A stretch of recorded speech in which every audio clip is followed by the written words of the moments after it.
Ultimately, April 2026 ranked as the second lowest rated April for the CBS Evening News this century and total viewers, and the lowest ever in the 25 to 54 demographic.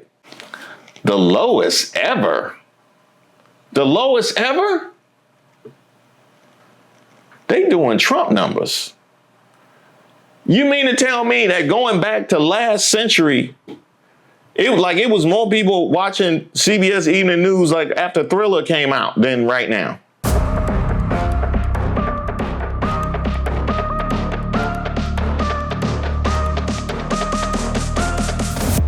Shout out to all the subscribers and the members here on the channel. Don't forget to like the video.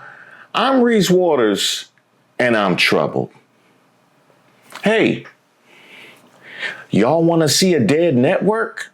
Look like Freddy Krueger got him. He stink. That's how they smell after a while.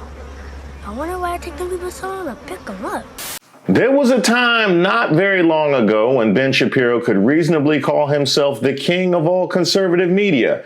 That's all over now, writes political columnist Ross Barkan. Shapiro's company, The Daily Wire, is instituting significant layoffs.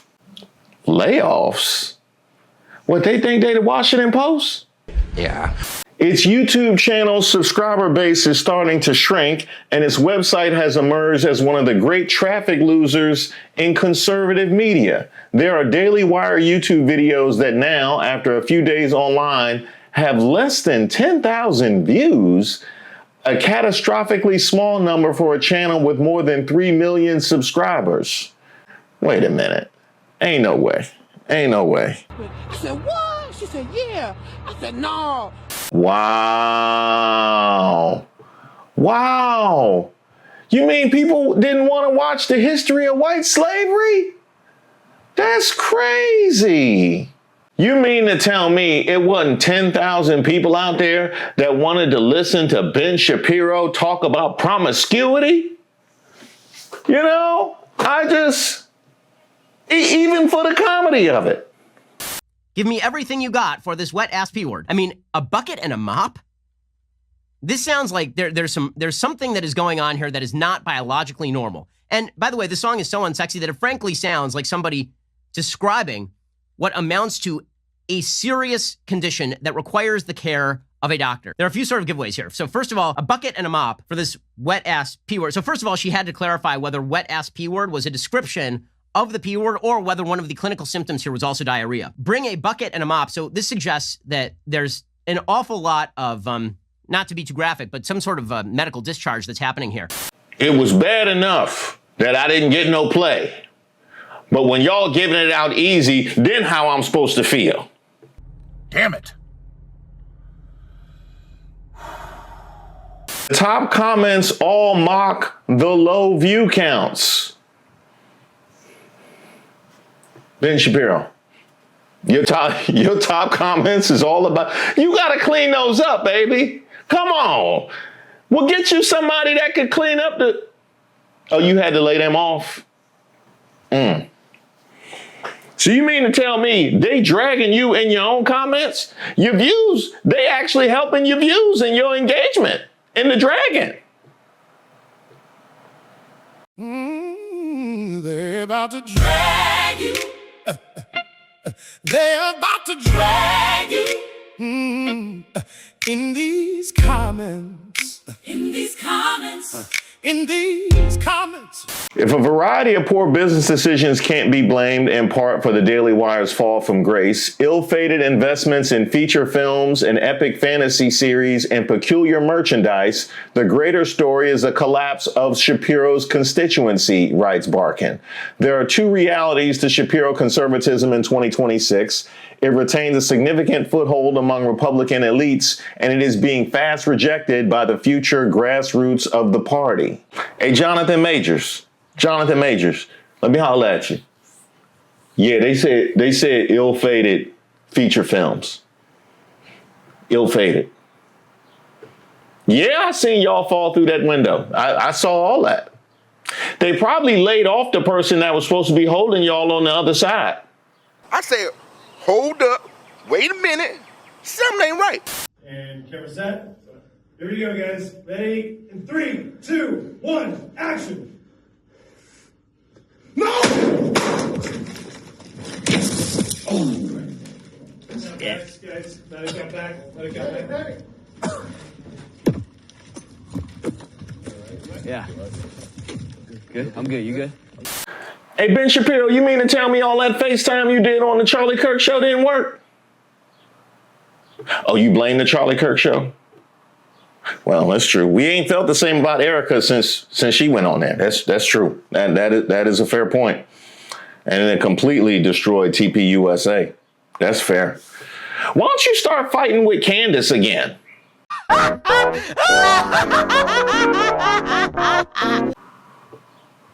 Yeah, you're right. You probably don't want that smoke. You probably don't want that smoke. To be out here laying people off and floundering the way that you are in this media ecosystem is nasty work. I mean, really, you got every advantage. Yeah, the same stuff y'all say about black people. That's conservative media right now. I mean, why don't you get on that Paramount stimulus package? They picking anybody up. Katie Miller's struggling podcast could soon be acquired by media giants seeking approval from the Trump administration for a $111 billion merger. Katie Miller? Hold up, let me check something. Katie Miller's podcast has about half as many YouTube subscribers as this random channel that's just AI jazz music with cartoons of cats.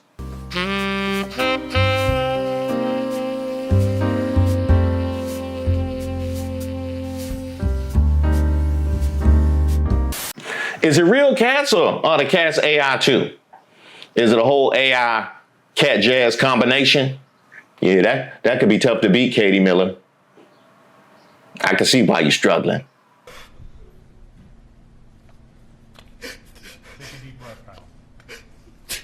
Katie Miller was paid to start a podcast so she could interview everyone in Trump's orbit and help spread their propaganda. Just like John Jr., Laura Trump, and RFK Jr., Paramount picking up her stupid podcast is pure corruption. And I would add this. It's not just that. It's also the level of incompetence, the level of failing upward. The same people that attack DEI and tell us about the meritocratic society that they want to create just went and brought in Stephen Miller's wife, gave her access to everybody in the administration in a media ecosystem that boosts anything conservative and praising Donald Trump. And they still losing to the AI cats. And even then, she gets picked up. Tell me again about the merit-based society we seek. He's right, you know. Hey, Paramount, I got a AI hip-hop dog channel. If y'all looking for, it's doing better than Katie Miller. It's a lot of DMX, yeah. Where the dogs at? Amazing. The grift, oh, the grift. It's all just make-a-wish for these talentless folks backed by threats from their dear leader. That's right, make-a-wish. Only they pretend as if they actually did something. Ain't that right, Katie Miller? But she's nothing but a sad, petty, childless adult bemoaning the rich while flying on private planes. If she wants to hurl personal insults, I say bring it on. Because the bottom line is all of these left snowflakes, all they know how to do is be keyboard warriors or yell into a computer screen instead of actually arguing or having a debate with their counterparts. Paramount needs Trump for their merger to go through, so conveniently now the wife of that goblin Stephen Miller gets a sweet deal out of it. The grift is never ending. So help me with this, Paramount. So y'all went through that whole song and dance with Stephen Colbert. Y'all still got egg on your face. Maybe that's why the rating's so bad, because y'all ain't cleaned the egg off the cameras. Stephen Colbert's still laughing. Flashback. Colbert's cancellation is a dark warning. CBS's decision marks a dangerous new stage for the culture at large. On Thursday, Stephen Colbert, the beloved sharp-tongued comedian and host of The Late Show, announced that CBS was canceling the legendary franchise. This is all just going away, Colbert told the audience as they responded with a wave of gasps and jeers. Online, the news was met with a similar blend of shock and anger. The move to cancel one of television's last remaining crown jewels of broadcast programming came just days after Colbert publicly criticized CBS's corporate owner, Paramount, for agreeing to pay President Trump $16 million to settle an outrageous $20 billion lawsuit against the company. $20 billion? Good Lord, that's a lot of money. Trump has now long claimed that 60 Minutes producers unfairly edited their interview with then presidential nominee Kamala Harris, a complaint widely viewed by legal and media experts as completely baseless. The agreement was the latest in a series of bootlicking moves by Paramount, and its chairwoman, Sherry Redstone, desperately tries to sell the company to Skydance Media, a deal that requires federal approval. If that sounds like the groundwork for bribery, Colbert agrees. In his opening monologue on Monday, the host called the settlement a big fat bribe. CBS has since claimed that Colbert's cancellation is, quote, purely financial, even though The Late Show currently clocks in as the highest rated show on late night. People have been speculating about the timing of this decision from Paramount, and they're pointing out the last Monday, just 2 days before my cancellation, I delivered a blistering monologue in which I showed the courage to have a mustache. I mean, obviously, CBS saw my upper lip and boom, canceled. Coincidence? Oh, I think not. This is worse than fascism. This is stashism, all right? Man, Stephen Colbert gonna walk out of that building like an action movie with the explosions behind him. Y'all went through all of that, and still y'all having to bend over further to suffer the indignity of picking up the Katie Miller podcast? It's a rough time for CBS. As if that woman was gonna really make anything move. That man down there with that new face, yeah, him. Ugh. Dummies. Now, as y'all know, this is the daddy and that's the son, you understand? And they both ugly, but that ain't the reason why I'm posting about this. They made the decision to buy CBS or some shit like that, and they trying to buy Warner Brothers and all that kind of shit, you understand? Leatherface was down at the White House a few months ago, you know, begging for attention from his friend. Well, things have went left. The man with the dead hand distances himself from CBS owners over 60 Minutes criticism. Now, what Stretch Face gonna do now? Oh, and Stretch Face going through a little something too, because the value in his company, Oracle, is going down. Dun, dun, dun, dun, dun, dun, dun, dun, dun, dun. Ain't no mess like white mess. Man, that's rough. If you can't trust Trump support, then what can you trust? Am I right? Am I right? One thing you can definitely trust is he will be self-interested at all times, which is exactly how we got here. And it's also another reason why people in this particular space need to be uplifted and not the Katie Millers of the world. Please support independent media. Corporate media elevates fascists. Amen. And why would they be interested in doing a thing like that? You'd think with 500 different channels to watch, there'd be something interesting on. An even bigger problem, our media is controlled by just a handful of billionaires and their corporations. And Trump is making things worse. Trump's FCC just approved a massive merger that would let one huge media company control what over 80% of American households see. One of these merging companies, called Nexstar, tried to silence late-night host Jimmy Kimmel. Trump and his Brendan cartel is coming for us again. Trump's FCC also cleared the way for billionaire Larry Ellison and his son David to buy Paramount, which includes CBS News. The Ellisons are huge Trump boosters. Under their ownership, CBS News has already seen a massive shift toward a Trump-friendly agenda.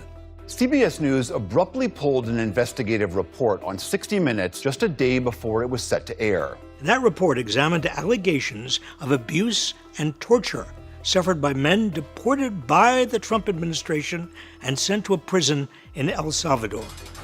Which is probably why Trump gave his blessing for the Ellison's company, Skydance Media, to also acquire Warner Brothers Discovery.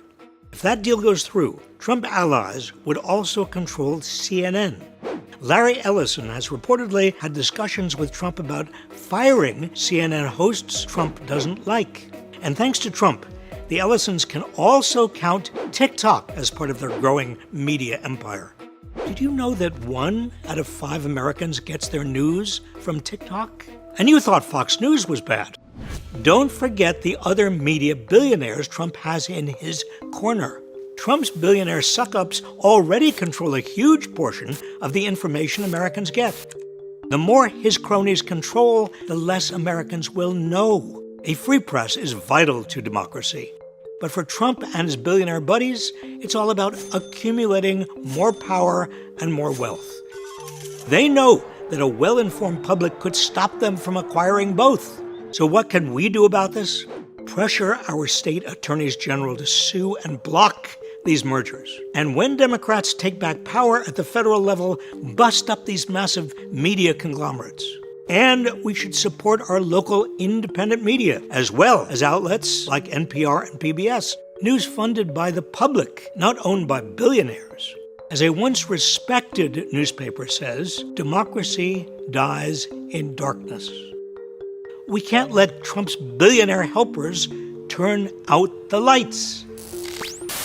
And shout out to Robert Wright for that. That was a fantastic look at the state of play. But here's a question that I have. A couple of things that we can establish as fact that Trump supporting billionaires are gobbling up control of media. And Trump is historically unpopular. You know, so here's my question. How does that work? What exactly does that look like when you're in the service of pleasing Trump, but serving up content to people who literally can't stand him? How does that go? You don't find that suspicious? Bari Weiss's overhaul of CBS is not going well. CBS News' ratings decline suggests people don't like oligarchs meddling in media. Hey, give her credit. It's not just that people don't like oligarchs meddling in media. She's also bad. Oh, no! CBS News recently hired editor-in-chief Bari Weiss reportedly told her staff in January, "We're not producing a product that enough people want, and that I'm here to make CBS News fit for purpose in the 21st century." But a look at the network's recent slide in ratings suggests that her own sense of what people want is out of touch. Bari Weiss? Her sense of what people want is out of touch? Not the same lady that did the walk and talk and couldn't figure out what to do with her hands. She can't relate to people. I just sat down for an hour with Erica Kirk and we talked about everything. We talked about what was going through her head when she stood on that stage and forgave her husband's alleged murderer. We talked about all of the conspiracies surrounding his assassination. The downturn provides a glimmer of hope for those of us who oppose oligarchical capture of our media landscape. It could be an indication that the public is averse to seeing traditional legacy media like CBS meddled with by reactionary billionaires and injected with an obvious right-leaning ideological agenda and is voting by changing the channel. According to Oliver Darcy's status newsletter, ratings for the show that epitomized Weiss's influence over the network, Tony Dokoupil's CBS Evening News, are plunging. Citing Nielsen data, Status reports that the week beginning April 20th marked the lowest rated stretch in total viewers since Dokoupil took over the broadcast in January, and that the show has now logged 3 consecutive weeks under 4 million viewers, a prolonged slump that was once unimaginable. Ultimately, April 2026 ranked as the second lowest rated April for the CBS Evening News this century and total viewers, and the lowest ever in the 25 to 54 demographic.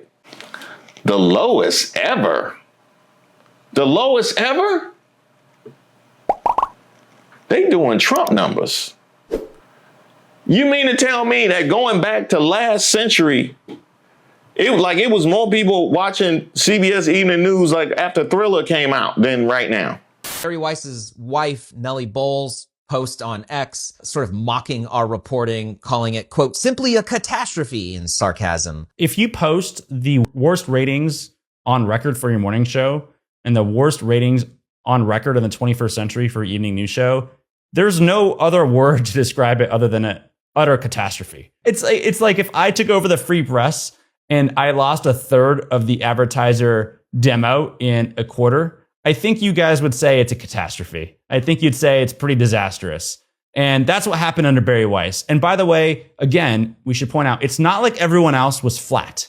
It's not like NBC remained flat and ABC remained flat and probably the cable news networks remained flat. They all gained viewership while you collapsed in viewership. That's what's so staggering here. I think a catastrophe is a nice way to say it, to be honest. Yeah, I would call it a catastrophe. I mean, the only defense I could maybe offer Bari Weiss is if you're saying that's professional. Catastrophe is confined to, stuff on an interpersonal level, speaking to a person's character or something like that, right? Like if you found out that your significant other was in the Epstein files, that would be a catastrophe, which also happened. So it felt like CBS News is trying to audition for an audience that doesn't actually watch CBS News, while assuming its existing audience would just go along with the ride. No, that is a very, very dangerous assumption, because when viewers feel like a network is no longer speaking to them, they don't complain anymore. The network doesn't really hear the complaints. I hear the complaints all the time in the streets, because I'm out here in these streets, right? They don't write letters like they used to. They don't organize boycotts most of the time, unless it's something that is just egregious, like Jimmy Kimmel, right? Where the whole network hasn't changed this thing, but it is bending the knee to someone that they feel is like, wait a minute, this is wrong. All right. So, but in this case, it's even worse for CBS, I believe, because people are just leaving. That's what's happening here. The problem wasn't the conversation itself. It was the context of the conversation. Why this? Why here? Why from CBS News? CBS News is not Substack. And by the way, it's not just the audience that's leaving neither. Bari Weiss, the worst news executive of all time, is becoming repellent. I don't mean gross like the way kids use the word repellent. I mean, people are repelled from her. The man who could have become the next face of CBS News, Anderson Cooper, was in the last step of negotiating a new contract to continue on at 60 Minutes, where he has been for 20 years. And he suddenly said no. He's leaving 60 Minutes after 20 years there, and it's clear it's because of her. He'll say all the right things because he's a lovely guy, but it's because of her. This after Alicia Hasty, a producer there for 4 years, ran screaming from the building because she said the newsroom is filled with fear and uncertainty and a pressure to evaluate stories based on ideology and not journalistic merit. And then there's this. Weiss was scheduled to give a speech about journalism at UCLA in about a week. I'm sorry, did you say she was brought in to UCLA to talk about the future of journalism? Bari Weiss? That will be like Paramount picking up the Katie Miller podcast. Weiss was booked to talk about the future of journalism. Sounds scary. There was a petition that 11,000 people signed, students protested, and eventually Weiss herself backed out of the booking. rough month for the worst news executive of all time. Man, Bari Weiss, I've had people walk out on me as well when I was doing stand-up in my early 20s. I wasn't making no millions though. It's a whole lot. It's a whole lot worse when it happens on your level. And by the way, it's not just kids walking out neither. You got employees walking out.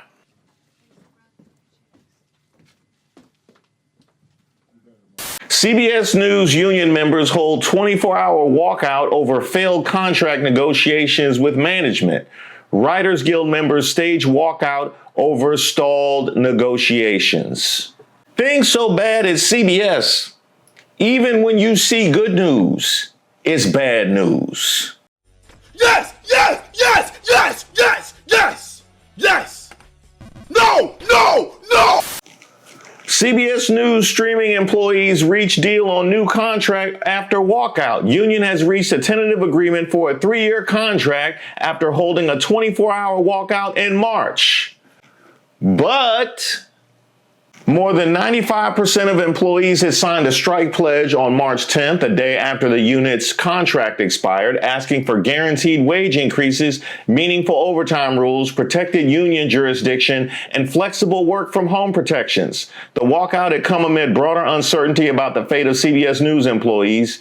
10 days after the union signed the strike pledge, the network laid off 6% of employees and shuttered its historic CBS News radio service.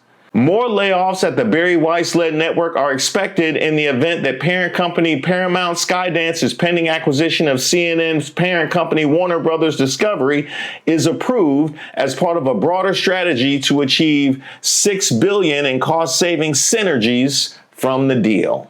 You heard that correctly. CBS News is ending its historic radio service with more layoffs on the way so that Paramount, in its Trump-approved acquisition of Warner Brothers, can achieve synergies. What do you mean by that? Which no doubt will be even more necessary when you see the viewership of your Trump-approved telecasts.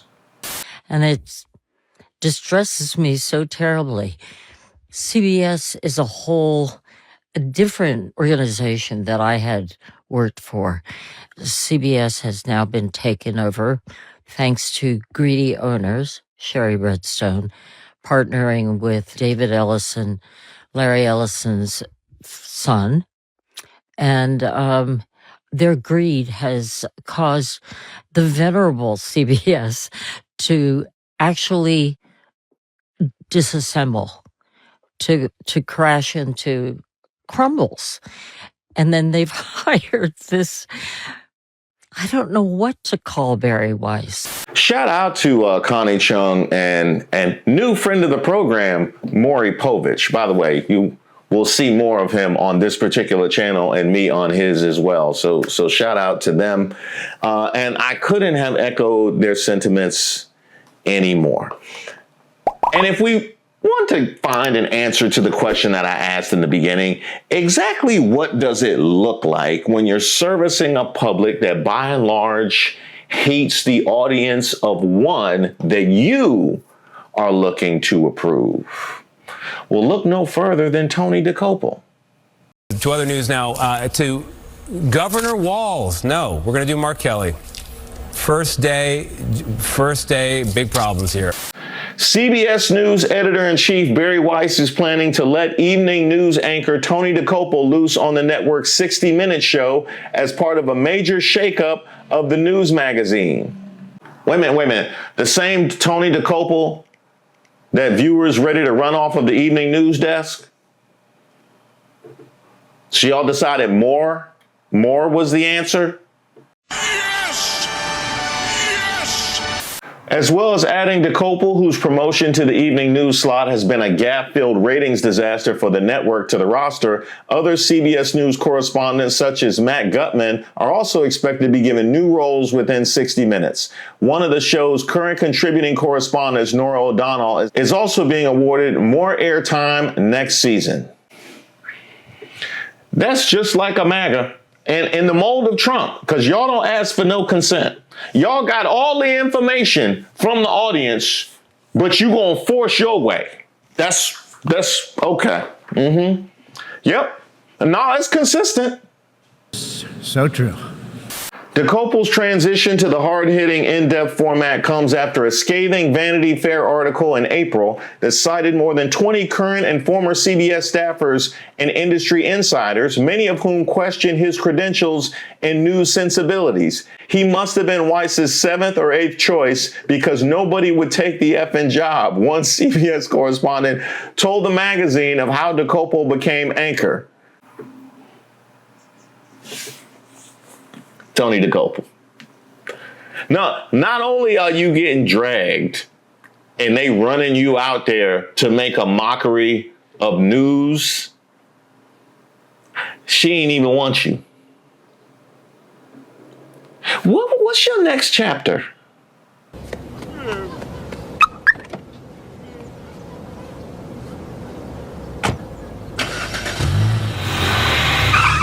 You gonna cry in the car.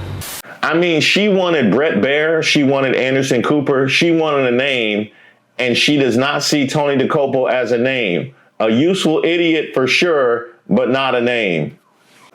This came from a CBS correspondent? Hey, Stephen Colbert, it's a whole mess back here. That explosion is bigger than we thought. All the news teams are on the ground in China to cover this epic and historic summit, all except one, because our CBS News colleague Tony Dokoupil is being forced to broadcast from Taiwan after failing to get a Chinese visa in time. Well, that is disappointing, but it does fit in with their slogan, CBS News, when events happen, we're at most one country away. Bari Weiss doesn't know what she's doing. Okay, we agree on that one.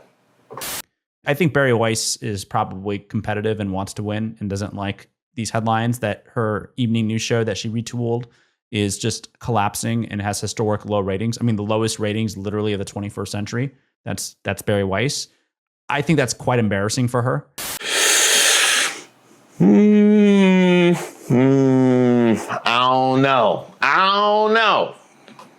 And I suspect that she actually just doesn't know how to fix this. Now, we agree on that one as well. We definitely agree on that one. I believe she has no idea how to fix this and that she has no idea what she's doing. I might have to break with you on she's embarrassed, because not only was this predictable, but we have seen her double, triple, and quadruple down, like with the town halls, on continuing to give the people nonsense. And I also suspect that this idea that she is some sort of visionary, media visionary, that is backed by very wealthy people who want to hear that, but that's totally different than putting out a product that people organically want to listen to. And this happens after MAGA media's social media operation has been completely exposed to the world.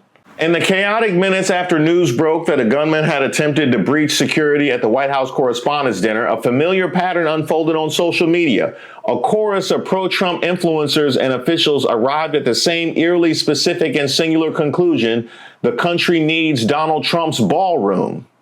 The speed and uniformity of the response would be striking under any circumstances, even after Trump himself had laid the groundwork for using security concerns to justify construction of the White House ballroom just a few weeks before Saturday night's events. But in the aftermath of a violent and potentially deadly incident, it's perhaps the clearest example of a media apparatus that behaves more like a professional marketing operation.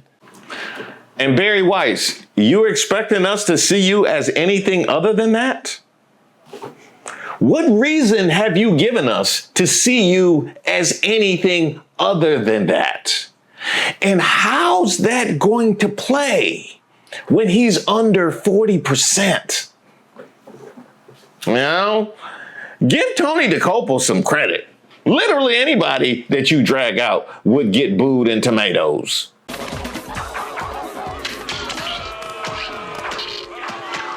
I'm sorry. Did you just say give Tony Dokoupil some credit? You mean the same guy that did the whole Florida man bit with Marco Rubio? Yeah, don't give him no credit. Don't give him no credit. Hey, Stephen Colbert, I don't know how you even made it this long, honestly.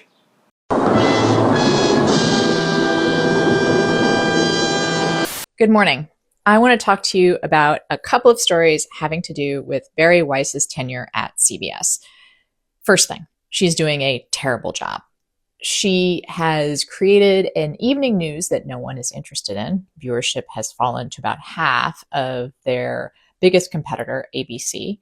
And then the ways that CBS News has cooperated with the Trump administration's attempts to censor the news or shift it to propaganda have failed as well. Not just because CBS Evening News has fallen in viewership, but because the two explicit attempts at censorship wound up having a Streisand effect and getting more attention to the 60 Minutes story about CCOT.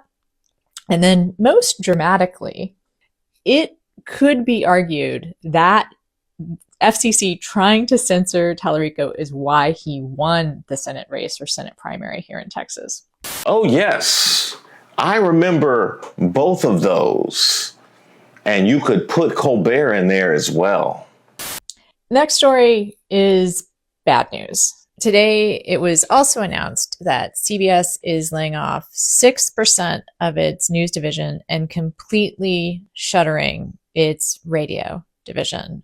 Layoffs might matter more than overt censorship. The media industry has seen layoffs in the past few years like never before.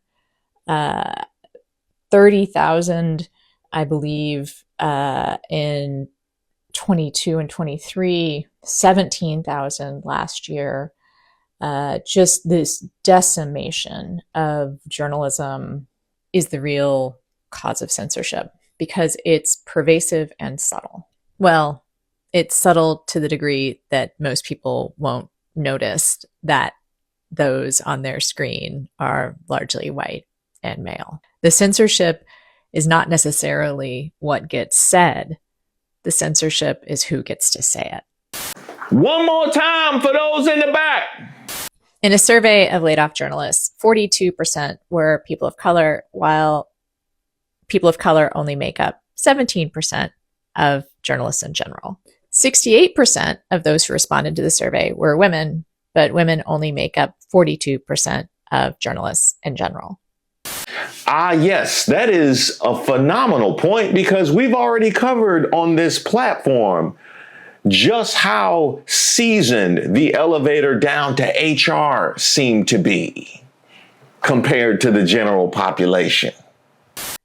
It's not so much that the individual stories that make it onto the news are censored. The problem is who makes the decision about what stories get on the news. Amen to that. She hit the absolute nail on the head. This is the kind of censorship that they could only dream of. And they are suffering the fate of those who see no need for us. And it is a glorious fire, is it not? You gonna learn today. Hey, Bari Weiss, I got your new evening news anchor. When you pack up Tony Dokoupil, Katie Miller, she gonna do numbers. People gonna love it. People gonna love it. Let me tell you that. That type of rhetoric, the ones that maybe they are not the assassins, but they are surely inspiring the next assassin. They're inspiring the next Tyler Robinson to come out of his hole, come out of his couch, come out of his transgender relationship and assassinate someone else, another one of my friends. Because when you don't shut that behavior down, that's what it leads to. Oh, the jersey? Nah, Spurs. Yeah, nah, we rooting for the Spurs. That's a nice little reverse jinx right there. Because everybody I root for take L's. Nah, we don't go on Spurs. I don't want nobody flopping around on my TV. No, I'm good on that. Hey, Wemby, De'Aaron Fox, let me know if y'all, you know what I mean? I got a little champagne in me. You know what I mean? Little champipple.